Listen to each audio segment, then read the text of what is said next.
Le continent africain compte plus de 718 millions de femmes. Elles représentent 50% de la population, mais ne contribuent qu'à 33% au produit intérieur brut de l'Afrique. Lors de la 27e Assemblée générale ordinaire de l'Organisation des premières dames africaines pour le développement en février 2023, les disparités entre les sexes ont été désignées comme responsables de la faible autonomisation des femmes africaines. Les inégalités renforcent les économies et permettent de bâtir des sociétés plus stables et plus solides grâce auxquelles tous les individus peuvent réaliser leur potentiel. L'aspiration numéro 6 de l'agenda 2063 de l'Union africaine prône une Afrique dont le développement est axé sur les personnes en s'appuyant en particulier sur le potentiel offert par ces femmes et ces jeunes. Pour réussir ce défi, il faut renforcer l'accès des jeunes filles à une éducation de qualité. En Afrique subsaharienne, le taux d'alphabétisation des femmes se situe à 53,3% contre 71,2% pour les hommes.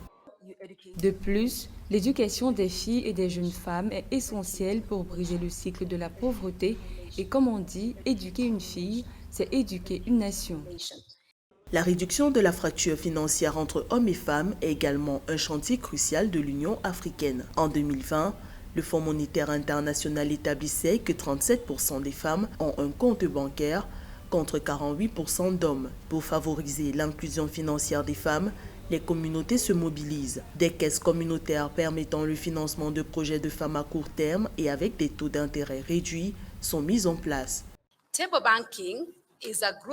Le table banking est un modèle de financement de groupe où les membres épargnent et empruntent directement à partir de leur épargne pour des prêts à court et à long terme. L'objectif de notre programme est d'autonomiser les femmes et de s'assurer de leur inclusion financière.